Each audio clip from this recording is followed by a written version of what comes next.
आप महाभारत पढ़ेंगे तो महाभारत में जो पांडव थे पांचों, उन्होंने यहाँ पे अज्ञातवास काटा है। अच्छा, अज्ञातवास। अज्ञातवास काटा, तो इसलिए इसका जो नाम है पुराना अंबिका वन है। और ये महाविद्या कुंड में वो लोग नहाते थे, स्नान करते थे, घास से रोटियां बनाया करते थे, यहाँ पे खा खा के उन्होंने अपना जीवन यापन किया। फिर यहाँ से वो आगे बढ़े हैं। कृष्ण जी की ये कुलदेवी है, कृष्ण जी की कुलदेवी, उनका मुंडन यहाँ हुआ है महाविद्या देवी। यहाँ आप विजय प्राप्त कर सकती हैं, किसी के लिए धन प्राप्त कर सकती हैं, किसी का बुरा भी कर सकती हैं तो किसी का अच्छा भी कर सकती हैं। जितने भी भाव बने हैं वो 10 देवियों के अंदर समाये हुए हैं। तो 10 देवियां इसमें समाहित हैं, इसलिए इसको दसम महाविद्या देवी के नाम से जाना जाता है। श्री महाविद्या देवी जी का मंदिर मथुरा में विराजमान है, जो कि कृष्ण जन्म स्थान से 2 किलोमीटर की दूरी पे स्थित है।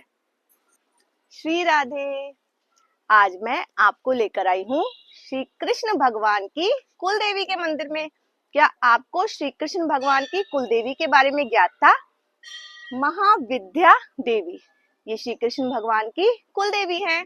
यशोदा मैया इसी स्थान पर लेकर आई थी कान्हा जी को, जब कान्हा जी ने कंस का वध किया था, और उसके पश्चात इसी स्थान पर कान्हा जी का मुंडन हुआ है। कान्हा जी की कुलदेवी के दर्शन आप भी कीजिए मेरे साथ, आइए। देखिए ये दोनों शेर, आप दर्शन कीजिए।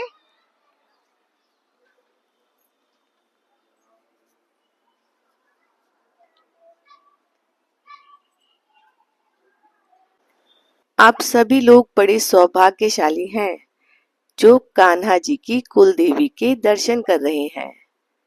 माता रानी में इतना प्रताप है कि आप ज्यादा देर तक उनसे आंखें भी नहीं मिला सकते। उनका स्वरूप इतना भव्य है और इतना सुंदर है, ऐसा लगता है कि जैसे अभी बोलने लगेंगी। पंडित जी आपको सारी कथा विस्तार से बताएंगे। ये महाविद्या देवी का मंदिर है जी। ये मंदिर करीब 1000 वर्षों से भी ज्यादा पुराना है जी।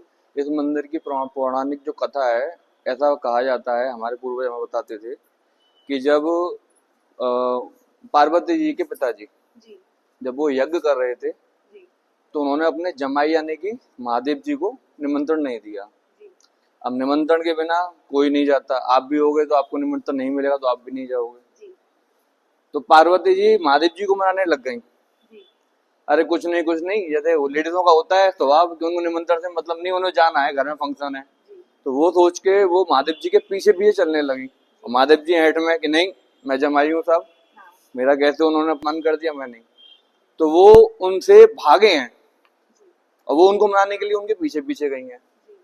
तो ये जो चला है ये 10 दिशाओं में घूमे हैं वो, और जिस जिस दिशा में पार्वती जी गई हैं, कभी तो वो क्रोधित हुई हैं महादेव जी के ऊपर, कभी वो शांत हुई हैं, कभी वो नटखट हुई है उन्हें छेड़ने के लिए। तो जैसे जैसे वो 10 दिशाओं में घूमी है उनके पीछे पीछे, तो उन्होंने 10 रूप लिए हैं। तो 10 जो स्वरूप लिए हैं उनका वर्णन महाविद्या के नाम पे है, दसम महाविद्या। दसम महाविद्या, इसमें क्या होता है कि इसमें जब दसम महाविद्या की यहाँ पे उत्पत्ति हुई उनके स्वरूप को लेके, तो ये जो है तांत्रिक विद्याओं में मंदिर माना गया है। तांत्रिक विद्याओं में यहाँ पे आप आएंगी, आपका भाव कैसा है, जैसे महादेव जी को मनाने के लिए उनके भाव प्रकट हुए थे अलग अलग 10 तरह के उनके भाव आए थे। तो आपका भाव कैसा है, आप मंदिर में आई, आपको वही धन चाहिए तो उसके लिए आप साधना कर सकती हैं। आपको किसी से गुस्सा निकालनी है तो आप साधना कर सकती हैं। आपको किसी से मोह है, आप उसको भस्म करना है, उसके लिए भी साधना है। तो जितने भी भाव हैं वो 10 देवियों के अंदर समाये हुए हैं। उन्हीं भावों को उनकी साधना के लिए ये मंदिर का निर्माण हुआ है, महाविद्या देवी। यहाँ आप विजय प्राप्त कर सकती हैं, किसी के लिए धन प्राप्त कर सकती हैं, किसी का बुरा भी कर सकती हैं तो किसी का अच्छा भी कर सकती हैं। जितने भी भाव बने हैं वो 10 देवियों के अंदर समाये हुए हैं। तो 10 देवियां इसमें समाहित हैं, इसलिए इसको दसम महाविद्या देवी के नाम से जाना जाता है। कृष्ण जी की ये कुलदेवी है, कृष्ण जी की कुलदेवी, उनका मुंडन यहाँ हुआ है। जब नंद बाबा यहाँ से निकले थे उनको लेके कृष्ण जी को, तो उनके पेट में दर्द हुआ कृष्ण जी को तो मालूम था ये मेरी कुलदेवी है, भाई भगवान है, उनसे क्या छुपा है। नंद बाबा भूल गए। तो जब वो निकले हैं तो कृष्ण जी ने बड़ा हल्ला किया कि मेरे पेट में दर्द करके चिल्लाने लगे। तो नंद बाबा को ध्यान आया कि लाला के तुम दर्द कैसे उठा पेट में, तो बोले अरे यशोदा जी बोले अरे महाविद्या देवी का मंदिर हम भूल गए, अपनी कुल देवी है। तो उनको लेके फिर यहाँ आए हैं, महाविद्या कुंड है, वहां स्नान कराया है, उसके बाद में यहाँ उनका मुंडन हुआ है। हाँ, 6 गोत्रों की ये कुल देवी है। एक केवल भारद्वाज गोत्र की जो देवी है वो कुल देवी, वो चर्चिका देवी है जो विश्राम घाट के आगे है। हाँ जी, तो ऐसे करके यहाँ पे ये मंदिर विद्यमान है। अच्छा, आप बोलोगे भाई ये तीनों, आप देखो ध्यान से देखो, ये 3 देवियों का स्वरूप तो है एक सा, बीच वाली देवी का स्वरूप अलग क्यों है? तो इसमें ये भी हुआ था कि अचानक से बिजली गिरी। बिजली कैसे गिरी कि 5 मुख का सर्प इस मंदिर की सुरक्षा के लिए लगाया हुआ था। 2 सिंह बाहर बैठे हुए हैं और 5 मुख का सर्प ऊपर चोटी पे बैठा रहता था। तो उसको देख के बिजली कड़कड़ाई, तो काले को देख के तो बिजली आकर्षित होती, तो वो बिजली वहीं गिरी। सांप तो हट गया, लेकिन ये मंदिर बीच में से ऐसे फट गया पूरा। अब बीच में से फटा तो वो जो कोने में आप देखेंगे प्राचीन महाविद्या जी वो हैं जो कोने में विराजमान है, वो पहले बीच में विराजमान थी। तो जब वो बिजली गिरी बीच मंदिर में तो ऐसा लगा ये देवी खंडित हो गई है, क्योंकि बिजली गिरी तो मंदिर फट गया, तो देवी भी हो सकता है खंडित हो गई हो। तो पूर्वज बड़े चिंतित हो गए कि बोले ये तो देवी खंडित हो गई और मंदिर में रखना अपशगुन है। तो उन्होंने बोला कि ठीक है, ऐसे ऐसे करते हैं कि इनको यहाँ से यमुना जी पधराते हैं और नई मूर्ति का निर्माण करा के यहाँ प्रस्तावित करते हैं। तो जयपुर के राजा थे राजा यदुमल, तो उनको वहां पे मैसेज भेजा गया। वो यहाँ के भक्त थे, उनकी कुलदेवी भी थी, और उस समय जयपुर में ही सारी मूर्तियां बनने का कब होता उसमें प्रचलन में। तो उन्होंने यहाँ संदेश भेजा कि ऐसे ऐसे राजा जी ऐसे ऐसे हो गया है, और आप वहां से मूर्ति का करके बनवा के और यहाँ आइए और यहाँ पर इनकी प्रस्थापना करिए। तो राजा अपनी राजरानियों के साथ में वो मूर्ति का ये जो निर्माण कराया, बीच वाली मूर्ति, ये वहां से जयपुर से आई है। आने के बाद में यहाँ पे इनको करवाया गया। करने के बाद में पुरानी मूर्ति का क्या करें, तो बोले कल सुबह मुहूर्त कल सुबह का निकला था, अगले दिन का, बोले इनको यमुना जी पधरा देंगे। रात को यहाँ पूजा अर्चना करके इनको ऐसे छोड़ के और सो गए। रात को उनको सपना आ गया कि मैं खंडित नहीं हुई हूँ, अगर मुझे इस मंदिर से निकाला तो मंदिर का विध्वंस कर दूंगी, तेरे कुल का विध्वंस कर दूंगी। तो हमारे बोले अरे क्या करें, तो बोले मुझे वहीं विराजमान कर मंदिर में ही, मैं बाहर नहीं जाऊंगी। तो उनको फिर अब उनको जो प्रस्तावित कर दिया उनको तो हटा नहीं सकते हैं, तो इसलिए उनको दोबारा से यहाँ प्रस्तावित। तो यहाँ एक कहानियां नहीं है, यहाँ बहुत सारी कहानियां हैं। इसका जो महाविद्या तो अब नाम पड़ा है, इसका पुराना जो नाम है अंबिका वन है। आप महाभारत पढ़ेंगे तो महाभारत में जो पांडव थे 5, उन्होंने यहाँ पे अज्ञातवास काटा है। अज्ञातवास काटा, तो इसलिए इसका जो नाम है पुराना अंबिका वन है। और ये महाविद्या कुंड में वो लोग नहाते थे, स्नान करते थे, घास से रोटियां बनाया करते थे, यहाँ पे खा के उन्होंने अपना जीवन यापन किया है। फिर यहाँ से वो आगे बढ़े हैं, तो वो भी कहानी जुड़ी हुई है। अंबिका वन तो उसमें है। हाँ, ये अंबिका वन के नाम से ही है पुराना। उसके बाद में छत्रपति शिवाजी, उनपे जब पुणे में आक्रमण कर दिया तो वहां से भगे, एकदम से धोखेबाजी करी गई थी उनके साथ में, उनके अपनों ने ही मरवाया था, उनको एक तरीके से फंसवा दिया था। तो वो शिवाजी वहां से भागे हैं, और भागने के बाद में उनके एक मित्र राजा थे जो रामदास मंडी के नाम से जो राजा थे पहले, वो रामदास पुरोहित थे पहले। तो वो वहां गए, उन्होंने बोला एक काम करो, आप जंगल, पहले पूरा जंगल था ये, बोले आप वहां मंदिर में चले जाइए, वहां मंदिर में कोई आता है नहीं जाता, कोई भी नहीं आता है, और आप वहां जाके विश्राम करिए और वहां पे अपना छुपे रहिए। जब सब तैयारी हो जाएगी तब आपको वो संदेश दे दिया है कि आप आ जाइए, युद्ध की तैयारी हो चुकी है। तो वो यहाँ पे आए, उन्होंने यहाँ घास की रोटियां बना के खाई हैं, पूरा मंदिर का निरीक्षण किया है, और यहाँ दुखे हुए कई महीनों तक, कई सालों तक यहाँ गुजरे। तो जब उन्होंने वो तपस्या करी थी, उन्होंने कहा था कि जब मैं विजय कर लूंगा मुगलों के ऊपर, तो माँ तेरी जो विजय पताका है, जो झंडे दिख रहे हैं और मेहराब दिख रही है, बोले ऐसे में बनवाऊंगा। तो यहाँ से वो विजय की आशीर्वाद लेके माँ का गए, मुगलों में विजय प्राप्त करी। उसके बाद यहाँ दोबारा आए हैं और ये मेहराब पूरा उन्होंने बनवाया शिवाजी ने। पूरे मंदिर का निर्माण नया हुआ है कि मेहराब जो है इसको छेड़ा नहीं गया है, उसी समय का ऐसा बना हुआ है। पूरा मंदिर चेंज हो गया, ये पूरा मंदिर खुला हुआ था। हाँ, पूरा मंदिर खुला हुआ था, मंदिर का पूरा निर्माण हो गया, लेकिन ये जो पुरानी धरोहर है इसको छेड़ा नहीं गया, ना अंदर का और ना ऊपर का। तो ये इसकी कहानियां है मंदिर की जी। यहाँ पे साधना होती है, तांत्रिक साधना होती है। वो जो मैं बता रहा हूँ ना, मंडी रामदास के पुरोहित राजा, रामदास मंडी उन्हीं के नाम पे पड़ा है। अच्छा। तो वो यहाँ पे जब आए थे तो उन्होंने तपस्या करी थी, उनके साथ में 2 सिंह चलते थे, जो बाहर बैठे हुए हैं। तो उन्होंने यहाँ तांत्रिक विद्या करी है, तांत्रिक साधना करी है। उसी तांत्रिक साधना से महाराज जो छुपे हुए थे छत्रपति शिवाजी, उनको विजय वहीं से दिलाई गई है।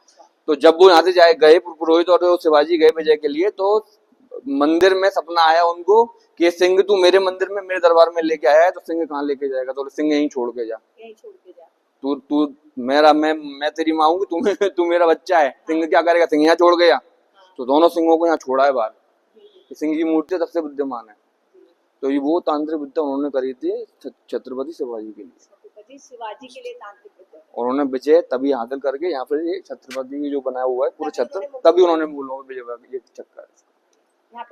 और यहाँ तांत्रिक साधना बहुत ज्यादा की जाती है, बहुत ज्यादा। यहाँ बंगलामुखी जी बैठी हुई है, देखिए, और उग्रतारा जी बैठी हुई है। ये दोनों जो स्वरूप है, उग्रतारा जी और ये बंगलामुखी जी, ये दोनों तांत्रिक विद्याओं की साधना के लिए। और जिसको केवल विद्या चाहिए, विद्या का ज्ञान पूरा चाहिए, पूरा वेदों का ज्ञान चाहिए, वो महाविद्या की साधना करता है। नीचे भोले बाबा का मंदिर है, 5 भोले बाबा हैं। उसमें क्या होता है कि जैसे जैसे कलयुग बढ़ रहा है तो सतयुग वाले घटते चले जाएंगे, और जैसे जैसे सतयुग घटेगा वैसे वैसे कलयुग बढ़ेगा। तो कलयुग वाले बढ़ रहे हैं और सतयुग वाले घट रहे हैं। तो जितने चारों युगों के हैं, चारों युगों के तो वो बैठे हुए उसमें, चारों युगों को बैठे हुए हैं, और एक बैठा हुआ है कोने में छोटा सा। वो क्या करता है कि वो ये देखता है कि जब इनका बैलेंस ऊपर नीचे होता है तो वो अपनी बुद्धि से कुछ ना कुछ उसमें क्रिया कर देता है। तो मतलब ये सच में होता है? ये होता है। आप अभी आप फोटो लेके जाओ महादेव जी का, ये सतयुग वाले इधर होंगे और कलयुग वाले लंबे वाले सामने, आमने सामने सतयुग और कलयुग, दोनों के फोटो लेके जाओ आप। अगली बार जब आओ उसका मेजरमेंट आपको खुद दिख जाएगा अलग ही, घटते बढ़ते रहते हैं। ये चमत्कार है, ये चमत्कार है यहाँ का।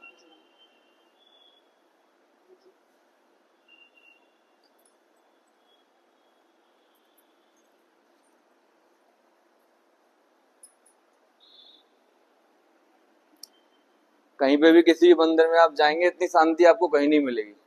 सब जगह हल्ला गुल्ला, यहाँ सबसे ज्यादा शांति है। शांति है तभी साधना का केंद्र है। यहाँ साधना ही इसलिए की जाती है, शांति का केंद्र है, और देवी को शांति बहुत पसंद है यहाँ की।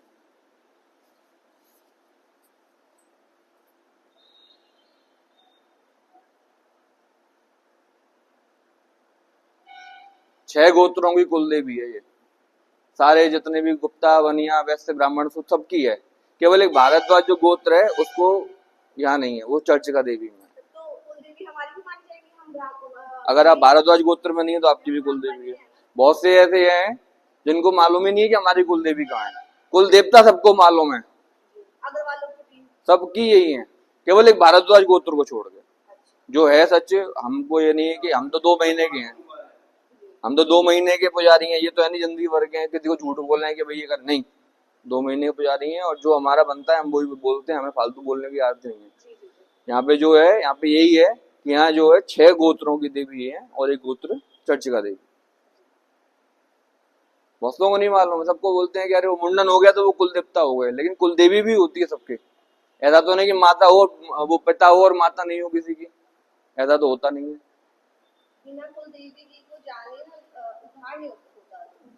आदमी समझते नहीं है ना इन चीजों को। आदमियों को बस यही घर में बैठा लिए तो वही हो गया, ऐसा नहीं है। अपने पूर्वज जहाँ गए हैं, जहाँ से मुंडन हुआ है, उनको ही पूजा जाता है। अब बहुत से आगे वहाँ कैला देवी में कराते हैं, क्यों कराते हैं? उनका है, जहाँ उनके पूर्वज गए वो भी वहाँ कराते हैं। कोई सरोजी में जाते, गंगा जी में कराते हैं, उनके पूर्वजों को नया कराया वहाँ कराते हैं। सबका अपना अपना चलन है।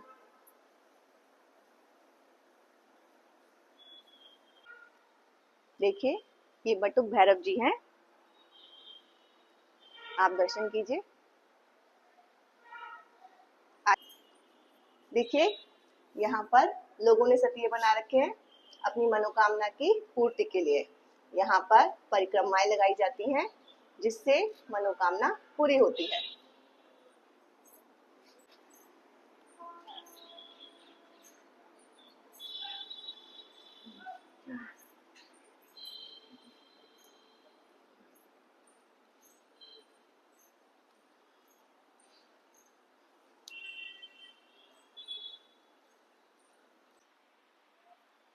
आइए, आज मैं आपको दर्शन करवाती हूँ हमारे भोले बाबा के। यहाँ पर भोलेनाथ जी की चारों पिंडियां हैं, सतयुग, कलयुग, द्वापर युग, त्रेता युग, तीनों रूप में यहाँ भोले बाबा विराजमान हैं। आप लोग दर्शन कीजिए। ये सतयुग हैं। आप जब भी दर्शन करेंगे तो इनके आकार में भिन्नता पाएंगे। सतयुग के भोलेनाथ जी की पिंडी लगातार घट रही है और कलयुग की पिंडी लगातार बढ़ रही है। देखिए, ये बीच में जो पिंडी है, ये मान्यता है कि ये बैलेंस करती है सभी युगों की पिंडियों को, सतयुग, त्रेता युग, द्वापर युग, कलयुग। आप लोग देखिए कितना सुंदर स्वरूप है भोले बाबा का। ये बहुत ही प्राचीन है और आपने आज तक ऐसे शिवलिंग के दर्शन नहीं किए होंगे।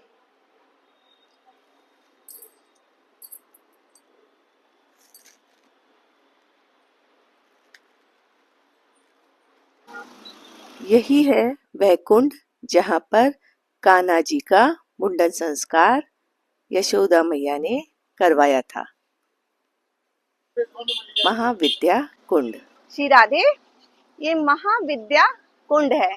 इसी स्थान पर कान्हा जी का मुंडन हुआ था। आइए मैं आपको दर्शन करवाती हूँ।